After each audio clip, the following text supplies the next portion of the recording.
नमस्कार, myself doctor Rahul Mavi, consultant physician in the hof hospital, delta 2, greater Noida. हम आज जो डिस्कस करने जा रहे हैं वो है प्री मैच्योर ASCVD।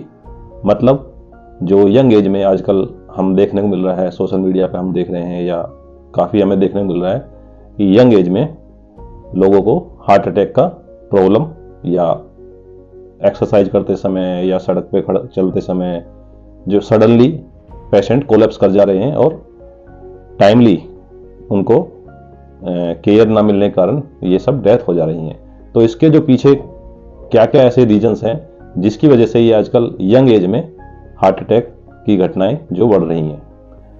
तो यंग एज का मतलब क्या है कि किसी पुरुष में 55 ईयर्स ऑफ एज से कम से पहले यदि हार्ट अटैक की प्रॉब्लम हो रही है या महिलाओं में 60 ईयर्स ऑफ एज से कम में ये हार्ट अटैक की प्रॉब्लम हो रही है तो ये माना जाएगा कि ये यंग एज में हार्ट अटैक की प्रॉब्लम है। तो इसमें दो तरह के फैक्टर्स होते हैं। एक जो मॉडिफाइबल होते हैं, मतलब जिनको हम अपने खुद से मॉडिफाइड कर सकते हैं या कंट्रोल कर सकते हैं। कुछ ऐसे फैक्टर्स होते हैं जो कि नॉन मॉडिफाइबल होते हैं, जिसमें हम ज़्यादा कुछ नहीं कर सकते हैं।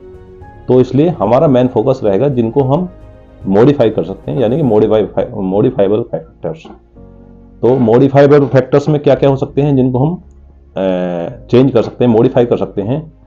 जैसे कि आजकल इंडिया में बहुत तेजी से हो रही है ओबेसिटी, वेट गेन, ओबेसिटी का होना, स्मोकिंग का बढ़ना, सीडेंटरी लाइफस्टाइल मतलब फिजिकल एक्टिविटी कम हो जाना, स्मोकिंग हो जाना, ओबेसिटी हो जाना एंड तरह तरह के खाने, वेट गेन, ओबेसिटी का होना, स्मोकिंग का बढ़ना, सीडेंटरी लाइफस्टाइल मतलब फिजिकल एक्टिविटी कम हो जाना, स्मोकिंग हो जाना, ओबेसिटी हो जाना एंड तरह तरह के खाने में फास्ट फूड है, ऑयली फूड होता है, फास्ट फूड होता है, बार बार ऑयल, रिसाइकल ऑयल यूज करते रहते हैं, जिससे में सैचुरेटेड फैट या जो फैट कंटेंट है उसका बहुत ज़्यादा बढ़ जाता है, जिसकी वजह से बॉडी में ऑयली या फैट कंटेंट बढ़ जाता है।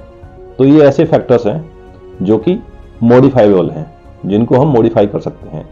या सपोज किसी को डायबिटीज है, वो उसको इग्नोर कर रहा है, या किसी को हाइपरटेंशन है, इसको इग्नोर कर रहा है, या किसी का कोलेस्ट्रॉल या लिपिड प्रोफाइल डीरेंज है, पता होते ही उसको वो इग्नोर कर रहा है या केयरलेसनेस दिखा रहा है। तो ये सब ऐसे फैक्टर्स हैं जिनको हम मॉडिफाई कर सकते हैं। तो हमें इन पे विशेष ध्यान देना होगा ताकि ये थोड़ा इनमें मॉडिफाइड फैक्टर्स में हमें चेंज किया जा सके।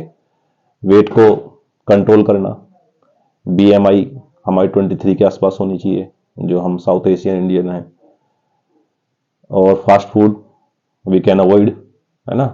यदि हमें पता है हमको डायबिटीज है या हाइपरटेंशन है या हमारा लिपिड प्रोफाइल डीरेंज है, कांटेक्ट करना है अपने डॉक्टर से, उसको एक जो भी उसका टारगेट वैल्यू है उसके अंडर रखना है, इग्नोर नहीं करना है। तो ये ऐसे फैक्टर्स हैं जिनको, स्मोकिंग हो गई है, जिसको हम चेंज कर सकते हैं, मॉडिफाइड कर सकते हैं। तो ये बहुत जरूरी है।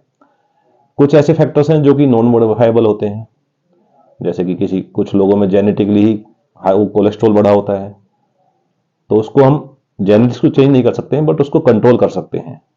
या किसी की फैमिली में इसकी सडन कार्डियक डेथ की हिस्ट्री है या प्रीमेच्योर उसकी हिस्ट्री है, तब उसको हम ज़्यादा चेंज नहीं कर सकते हैं। बट हमको अवेयर रहना है कि किन किन चीज़ों को हम चेंज किया जा सकता है, जिससे कि ये होने वाली जो बार बार यंग एज में जो हार्ट अटैक वाली प्रॉब्लम्स हो रही हैं, इनको थोड़ा कम किया जा सके।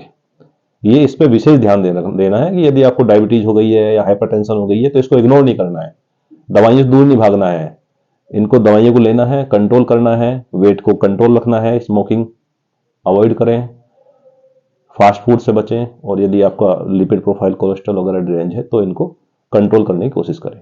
Thank you.